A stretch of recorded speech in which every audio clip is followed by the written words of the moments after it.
누가 부처님의 은혜에 보답하는 사람일까? 다름 아닌 법대로 수행하는 사람이다.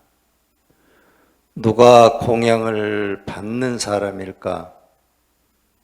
세속의 일에 끌리지 않는 사람이다. 누가 공양을 받을 자격이 있는 사람일까? 사물에 사로잡히지 않는 사람이다. 이러한 삶의 자세야말로 하늘나라 식사의 공양을 받을 자격이 있다. 자기를 억누르고 남을 따른다면 모든 일이 화목해진다.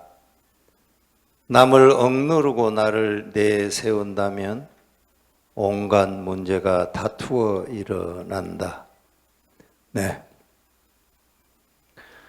벌써 금년 11월 가족법회입니다. 금년을 시작한 지가 엊그제 같은데 일요 가족법회에서 여러분을 만나는 날이 오늘일 것 같아요. 다음 가족법회는 송년법회가 진행되니까요. 시간이 참 빨리 갑니다. 공사석에서 여러 번 많은 얘기를 했는데, 여러 차례 얘기를 했는데 시간이 너무 빨리 가니까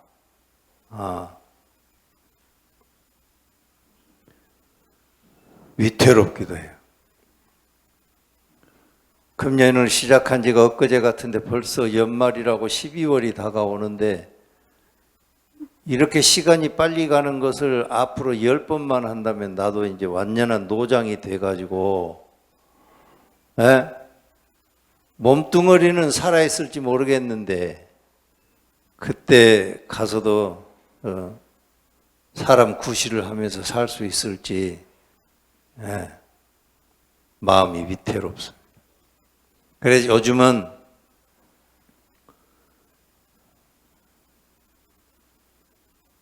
누가 뭘 하지 않아도 다른 사람 일에 관심이 없어요. 누가 옆에서 귀를 귀찮게 하고 눈을 귀찮게 하는 것이 보여도 내일이 아니겠거니 하고 외면하려고 그럽니다. 남은 시간이 얼마 안 되는데 이 시간을 내가 즐겁게 보내야 되겠다는 생각을 많이 해요. 즐겁게 보내야 되겠다. 내가 여기 보니까 나보다 더 연장자도 계시고 그러는데 여러분들은 진즉에 내가 지금 하는 이런 얘기를 실감하고 계실 것 같네요. 시간들 아껴 쓰면서 그렇게 잘 시간을 보내시기 바랍니다. 내가 오늘 소개해드린 내용은 우리 신라의 스님으로 중국에 가서 중국 선종의 토대를 만드신 분입니다. 정중무상선사라고 따라서 해보세요. 정중무상선사. 정중무상선사. 중국의 선성들 그 역사 기록물이 가장 정평이 나 있는 게 전등록이라는 책인데, 전등록이라고 하는 책에 신라의 스님이 몇 사람 있습니다. 몇 사람. 근데 맨 처음으로 소개된 신라의 스님입니다. 어디에서는 김화상이라고 그러기도 하고 그러는데 김씨니까, 성씨가 김씨니까. 정중무상선사인데 이분이 중국에 가서 선승으로서 아주 그 표본이 되는, 본보기가 되는 그런 삶을 사셨어요. 그 이전에 보리 달만이 이런저런 스님들이 계셨지만, 승찬 선사님 이런 스님들이 계셨어요. 그런데 그 스님들보다 정중무상선사가 참 올곧은 선성으로 잘 사셨어요. 그래서 선정의 토대를 만들었습니다. 그분이 길러낸 위대한 선승이 마조스님입니다. 마조스님. 평상심이 도다 이런 얘기를 우리에게 남겨주신 마조 스님, 그분의 스승이에요. 요즘에 내가 정중무상 스님의 어록을 읽으면서 시간을 보내고 그러는데, 오늘 읽어드린 대목은 정중무상 선사가 했던 내용입니다. 별 내용은 아니에요. 요즘 가르침으로 보면 이런 내용은 우리들에게 윤리적인 지침이 되어주지 못할 정도로 아주 대단히 포괄적인 내용입니다. 그런데 정중무상 스님이 살아계실 때, 그때에는 그때 불교를 하는 사람들의 수준으로는, 불교 그러면은 불교 믿으면은 뭐 죽어서 극락 간다. 중국 사람들한테 가장 설득력 있게 불교가 중국 사람들에게 다가간 슬로건이 그거예요. 불교 믿으면 죽어서 극락 간다. 근데 이제 그런 불교를 벗고 어떻게 하면 지금 살아있는 이 자리에서 우리가 참다운 불교로, 참다운 불자로, 참다운 불교적인 인간으로 살 건가, 이런 내용을 갖고 불교의 아주 큰 토대를 아주 보여주신 분이에요. 그래, 그분 호가 정중무상 스님입니다. 내가 중국에 여행을 할 길이 있어서 정중무상 선사의 정중무상이라는 것은 사천성 성도에 있는 절 이름이 정중사예요. 정중사. 정중사라고 해서 정중무상 그럽니다. 우리 조실 스님도 금산도영 그러잖아요. 왜 그래요? 금산사에 오래 사셨으니까 금산도영 그래요.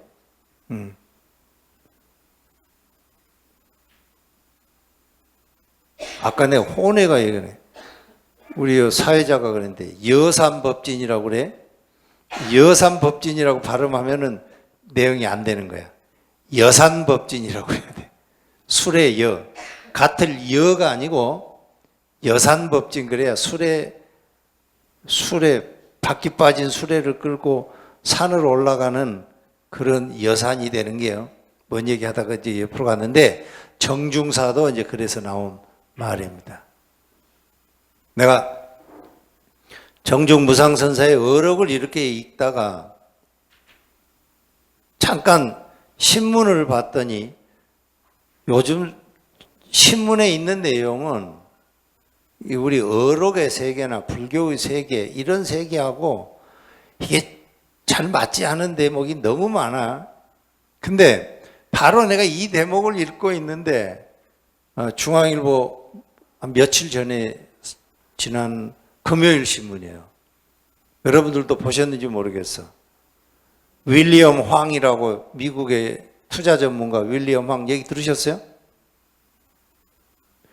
윌리엄 황이라고 하는 분이 우리 한국 사람인데, 그 사람이 여기에서 17살에 미국에 이민 갔대요. 자기 아버지가 가자 일찍 죽었어. 너무너무 힘들게 공부를 했어요.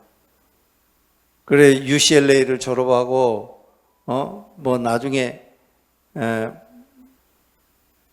투자 전문가로 성장을 해서 투자를 하는데 전설을 너무 많이 남긴 분이야. 빈털터리가 64조나 되는 돈을 거머쥐고 있는 큰 부자가 됐어요.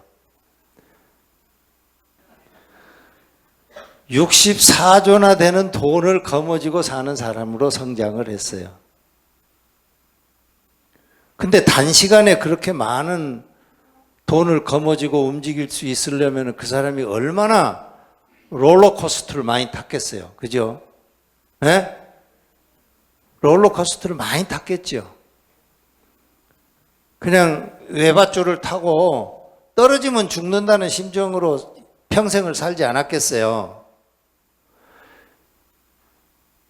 외줄을 타고 일생을 떨어지지 않고 살 수 있는 사람이 있을까요?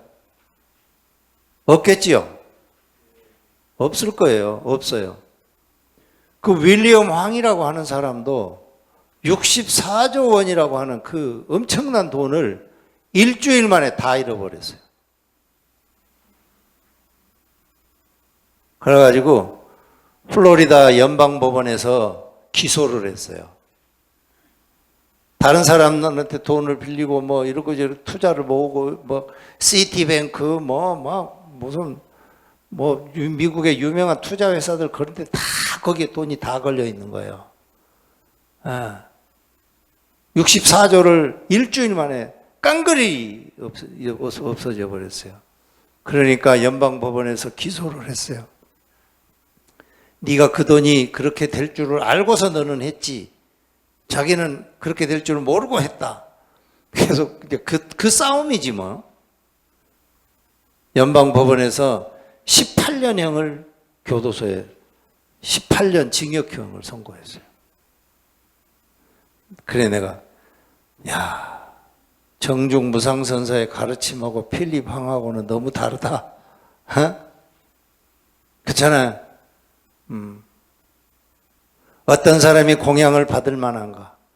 법다운 자세로 살 만한 사람인 거예요. 어떤 사람이 공양을 받는 사람인가? 이익을 쫓아가지 않는 사람이 법다운 공양을 받을 만한 거예요. 요즘은 절의 중들도 전부 명분을 안 쫓아가고 전부 이익을 쫓아가요. 우선 나부터도 그래.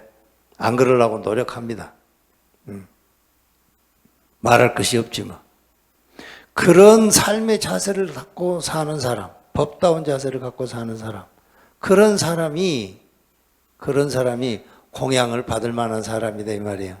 여러분들 롤러코스터 타지 마세요. 알겠어요? 롤러코스터 타지 마세요. 내가 이렇게 사람들 만나서 얘기해 보면 우리 신도들도 이런 얘기를 더러더러 해요. 그런 사람은 정중선사의 말대로 공양을 받을 자격이 없는 사람이에요.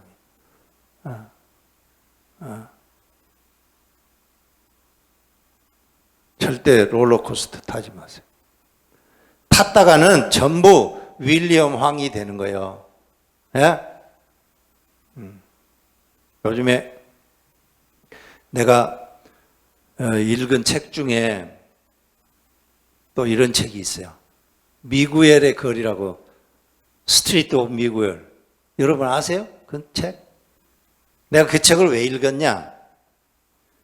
한강이 소년이 온다 이런 책을 써가지고 노벨상을 받았다길래 아시아 사람들은 어떤 사람들이 어떤 글을 써서 노벨상 문학상을 받았나 그래 보니까 그 인도 작가 니폴이라는 사람이 있어요. 그 사람이 미구엘 거리라는 책을 썼어. 내가 그 책을 전에 본 책인데 봤다는 것도 잊어버리고 또 샀어. 그래 봤어. 소년이 온다나 뭐 미구엘 거리나 이런 책들이 전부 다 무슨 내용을 갖고 있냐면 이게 관찰자의 입장이에요. 관찰자의 입장. 그래가지고 어떤 사물이나 뭐 현상이나 일이 되어가는 추세나 이런 거를 관찰자 입장에서 관찰하면서 그거를 계속 기록해 가는 거예요. 기록해 가면서 사람들에게 그 상황에 같이 몰입되도록 그렇게 이제 글을 쓰는 이제 똑같은 형식이더라고요. 근데 이 세상에 객관이라는 거는 없어요. 그렇죠? 객관이 어디가 있어요? 객관이라는 것은 없는 거잖아요. 객관이라고 하는 것은 주관이 소멸되어야 객관이 있는 건데 무엇을 알려고 하면은 알아차리려고 하면은 이 주관이 동원되지 않으면 알아차릴 수가 없는데 어떻게 객관이 있겠어요? 따라서 객관이라고 하는 것은 내가 누차 말씀드린 얘기지만 그거는 고상한 꿈이에요. 고상한 꿈. 그런데 한강의 소설이나 미구엘 거리나 이런 내용이 전부 관찰자가 그걸 있는 그대로 기술하려고 아주 외줄타기 타는 심정일 것 같은 마음으로 자기 감정이 드러나지 않게 그걸 담담하게 이렇게 서술을 하고 있더라고. 우리들이 편지를 쓰거나 남에게 무슨 문자를 보내거나 이럴 때도 거의 자기 마음을 담아내면서 쓰잖아요. 그렇죠? 그런데 이 노벨상 작가들의 글을 가만히 보니까 이 사람들은 자기 감정은 거기다가 실어내지를 않아요. 내가 그걸 발견했어요. 자기 감정을 거기 실어내지 않고요. 그거를 객관적으로 서술하려고 대단히 그 외줄타기와 같은 자세로 그걸 담담하게 이렇게 써가는 거예요. 근데 그게 가능하지 않은 일인데 그 가능치에 계속 이렇게 현상, 뭐 그런 글들, 정서 이런 그런 것들을 이렇게 담아내고 있어요. 그러면은 우리가 사물을 볼 때, 그잖아요. 사물을 볼 때, 어떤 광경을 볼 때, 누가 그걸 말로 설명해 주지 않고 우리가 직접 그 광경을 보면 그 광경을 보고 자기 스스로 그거를 알아차리지 않습니까? 그렇듯이 이미 지나가 버린 광주 사태의 이야기나 아니면은 아까 말한 그 니폴이라고 하는 사람은 인도 사람이에요. 본래 그 집안이 인도 가게예요. 그 할아버지가 사탕수수 농장을 했어요. 그 사탕수수 농장을 하던 사람이 인도의 노동자로 지내다가 중남미에 있는 그 토바고라고 하는 트리니다드 토바고라고 하는 그곳에 가서 사탕수수 농장에서 농사를 지어서 그 아버지를 그냥 자기는 헐벗고 굶주리고 옷도 안 사입고 떨어진 신발 신고 양말 기워 신어가면서 아들을 교육을 시켜가지고 그 트리니다드 토바고의 신문 기자를 어떻게 해가지고 만들었어요. 신문 기자가 자기 정서를 전달하는 사람은 아니죠. 자기 정서를 전달하는 사람은 아니야. 있는 사실을 그대로 전달하려고 굉장히 노력하는 사람들이잖아요. 그 아들이 이제 니폴인 거예요. 그 사람도 거기에서 대학을 졸업을 했어요. 근데 뭐 가난이 대물림 되지, 아니 개천에서 용인하듯이 연못에서 뭐라 그랬어 내가. 말이 자꾸 꼬여. 다 알아들어요? 그런 경우가 없잖아요. 그런 경우가 없는 거예요. 그러니까 니폴도 아주 굉장히 어렵게 성장을 하고 그리 했어요. 그러다가 캠브리지에 왕립 장학금을 받고 영국으로 갔어요. 자, 이제 지금부터 이제 여러분들 한번 상황을 여러분 머릿속에 한번 그려보세요. 나는 여기 뭐 내가 편견을 가지고 있는 것은 아니니까 이해하시고 들으세요. 내가 말이지 지리산 남원 달궁마을에서 태어났어. 달궁마을 알아요? 가봤어? 안 가본 사람 가보세요. 얼마나 꼴짝인가. 뱀사골 계곡에 그냥 끝까지 가야 돼. 지금은 이제 거기 길이 잘나서 그렇지 전에 같으면은 뭐 하늘 아래 첫 동네야 거기가. 거기서 태어났어. 부모 대대로 해오는 것은 봄 되면 산나물 뜯으러 가고 가을 되면 밤 주스러 가고 뭐 여름이면 가난이 대물림 되는 것도 아니에요. 교육이라는 건 없고 어찌 해가지고 남원에 가서 중학교까지 댕겼어. 중학교 댕기는 것이 남원 사람들한테는 아무것도 아니야. 달곡마을에서는 중학교를 남원 가서 중학교 댕겼어. 그러면은 달곡마을에서는 영웅이야. 그죠? 남원에 가면은 중학교 댕긴 건 아무것도 아니야. 그거 하다가 남원에서 어떻게 하숙집 아줌마가 공부 열심히 하고 그러니까 야, 너 내가 돈 대줄 테니까 너 전주 가서 고등학교 댕기라. 개천에서 용이 났어. 이제 정말 전주까지 왔어. 전주에 와가지고 어떻게 시험 봐가지고 고등학교를 갔어. 전주 고등학교는 못 가고. 그냥 하는 소리야, 이 소리는. 그러면 달궁 사람은 전주에서 고등학교는 꿈을 못 꾸는 거예요. 니폴도 마찬가지.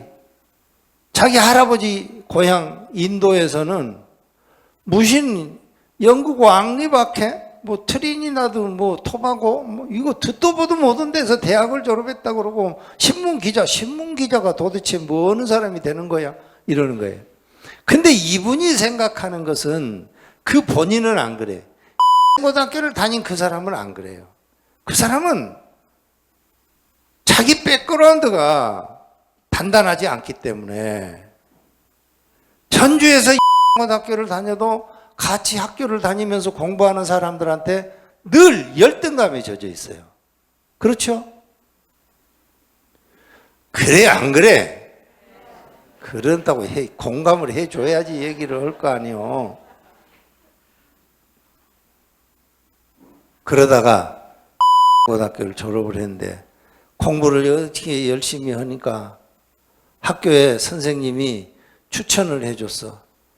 그래가지고 서울에 서울대학에 장학생으로 추천이 돼가지고 갔어. 그러면 이건 이제 어떻게 되는 거야? 가 됐지 이제. 왜? 달궁 사람은 전부 이 사람을 이제 보는 거예요. 그러지 않겠어요? 그런데 실제 자기가 서울대학을 가서 학교를 다니면서 보면 자기는 절이 아닌 거야. 본인은 알아. 근데 내 주변에 있는 사람들 달곡마을에 뭐 작은아버지, 고모, 삼촌, 이모는 다 자기가 인 줄 알아.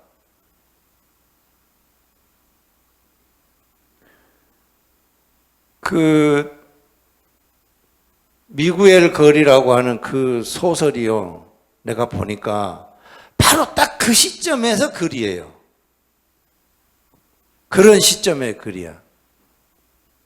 이 사람은 나중에 영국에 가서 자기가 왕립학회 그 장학금을 받아서 케임브리지를 다니고 그랬거든요.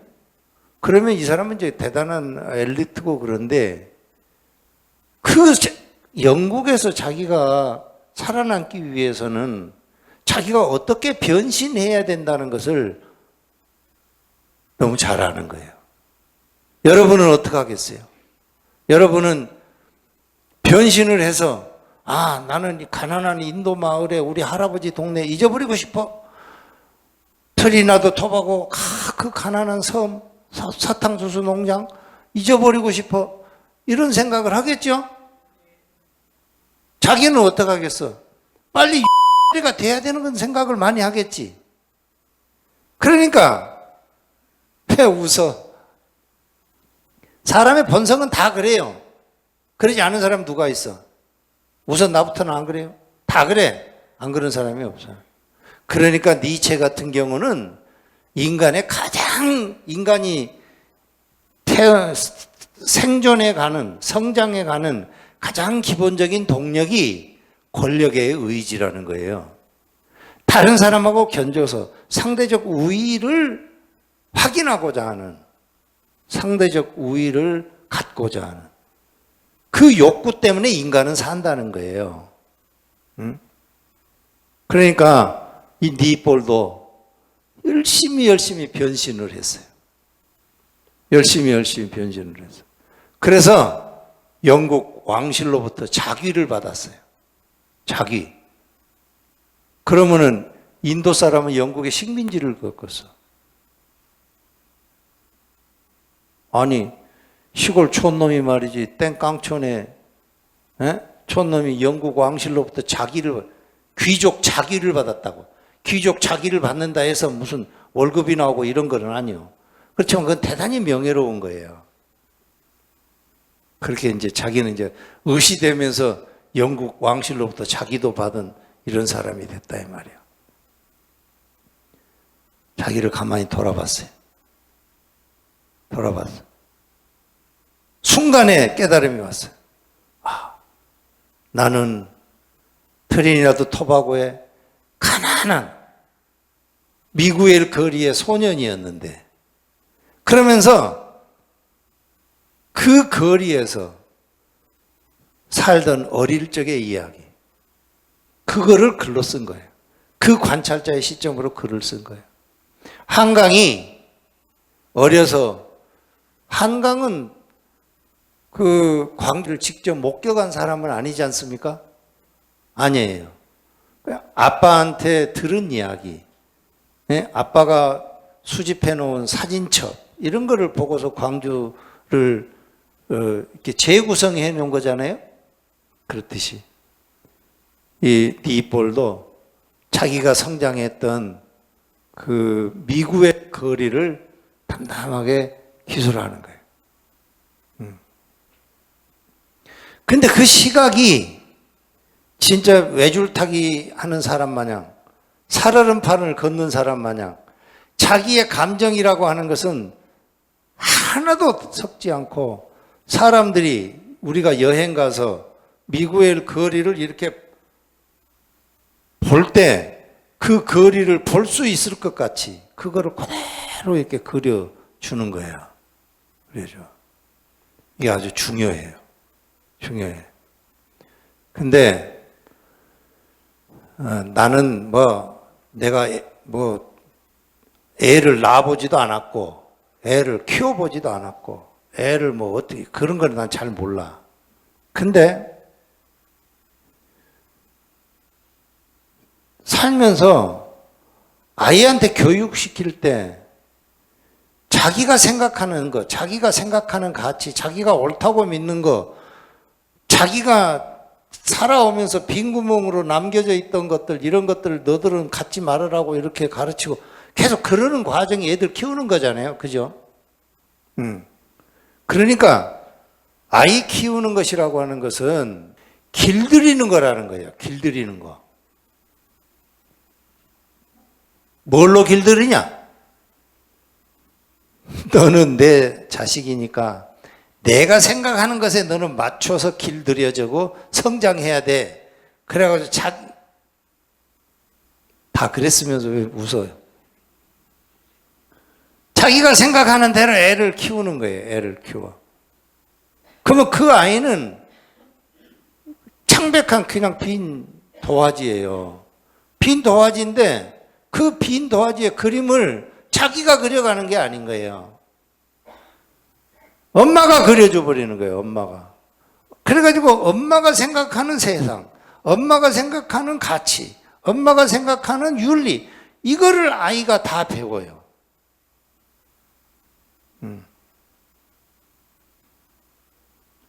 세상에 내가 지금까지 이렇게 살면서 이런 관찰자의 시점으로 사람이 어떻게 살 것인가, 이런 측면에서 굉장히 모범적인 분, 이런 분, 내 기억에 남는, 내가 읽어본 책, 이런 것 중에서 내 기억에 굉장히 남는 분이 한 3분 정도 있는데, 여러분들도 잘 아시겠지. 니옴 참스키라고 하는 분이 있어요. 언어학자. MIT에서 평생 이렇게 애들을 가르치고, 이분은 언어학 전공이에요. 언어학. MIT 공대, 그러니까 무슨 사이언스, 테크놀로지 이런 것만 하는 게 아니고 그것도 종합대학이에요. 그러니까 여러 가지 것들을 가르치는데, 니옴 참스키 같은 분, 이런 분들은요, 평생을 자기는 언어학을 했지만 이 사람의 삶의 태도는 뭐냐면은 제3세계, 그러니까 세계를 주도해가는 미국이나 소련 이런 강대국이 아니라 그런 강대국의 틈바구니 속에서 그냥 힘을 못 펴고 빌빌 베는 우리 대한민국 같이 이런 나라들의 약자들, 이런 사람들, 제3세계 빈곤, 이런 사람들을 대변해서 늘 이 서른 사람들의 입장에서 의견을 내고 그 사람들 편에 서서 글을 쓰고 이랬던 분이에요. 그러니까 이제 니옴 참스키 같은 분이 20세기에 대단한 그 스승으로 이렇게 존경받는 분이잖아요. 니옴 참스키 같은 분이. 그분은 평소 사는 것도 굉장히 검소하게 살아요. 검소하게. 예. 또 그런 분이 하나 있고, 또 한 분은 또 누구냐면은 에드워드 사이드라고 하는 분이 있어요. 여러분들 아시는 분은 아시겠죠. 에드워드 사이드. 이분은 아랍 계통이에요. 아랍하고 유태인하고는 구분이 안 돼요. 어떤 사람이 팔레스타인이고 어떤 사람이 유다인가 유태인가 이건 구분이 모호합니다. 이게 그렇잖아요. 에? 뭐 형제가 다르다 해서 그게 나누어진 민족인데, 근데 이분은 그 팔레스타인 출신이에요. 영리에서 어려서 프랑스에 유학을 갔어요. 프랑스 유학을 가서 프랑스에 가서 보니까 이게 무슨 자기가 성장하던 거하고는 완전히 다른 거예요. 그래 거기 가서 열심히 공부해서 그 사회에서 자기가 인정받았어요. 인정받았는데 인정받고 나서 이 사람은 거기에서 큰 그 세상을 보는 관점, 시각, 그러니까 유럽 사람 중심의 시각, 이런 것에 큰 문제가 있다고 하는 것을 이론으로 정형화했어요.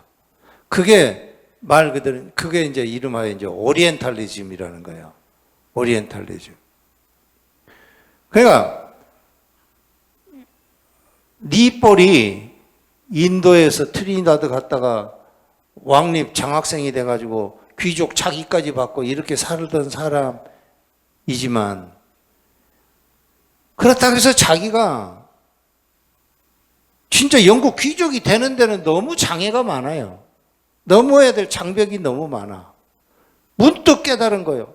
아, 나는 미구엘 거리에 소년에 불과한 사람인데 내가 지난 몇십 년 동안 허황되게 영국 자기를 받은 귀족이라고 하는 것에 이렇게 취해 있었구나. 자기를 받고 나서 그 사람이 귀족으로 행세하고 그러니까요. 그 인도의 유명한 그 작가가 있는데 그 사람도 노벨 문학상 받은 분인데 그 사람은 그 이슬람이 너무 그 생명 존중 막 이런 것들을 경시한다고 그네들의 율법이 인간의 보편적인 존엄에 맞지 않다고 그래서 문제를 제기하고 그래가지고 그 이슬람이 그 사람을 그 암살 대상 목록 1호로 적어놓고 막 그랬던 분이요. 그래도 이 사람 굴하지 않고 이슬람을 뭐 비판하고 이제 그랬던 사람인데 이 사람이요. 그게 살만이라는 분인데 이분이 아주 그 심한 아주 그 격한 말로 그 막 비난을 하기도 하고 그랬어요. 근데 돌아보니까 자기가 아닌 거예요. 귀족이 아닌 거예요. 자기는 미구엘 거리의 소년인 거예요.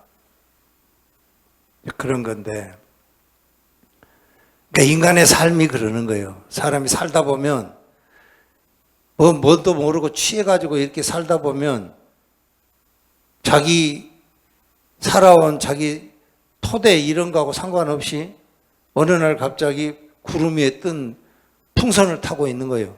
그 풍선에 바람만 빠지면 바로바로 떨어져 죽는데.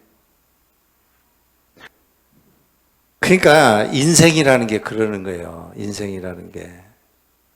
미구엘 거리에 소년이었던 것을 잊어버리는 거예요. 모르는 거예요.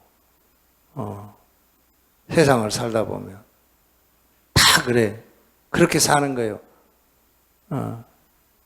그러니까 그렇게 살았으면 그렇게 살아온 것을 돌이켜서 참 인간으로 법답게 살려고 노력을 하시는 게 좋아요. 그 니엄 참스키 같은 사람은 그 사람은 주이시예요. 주이시.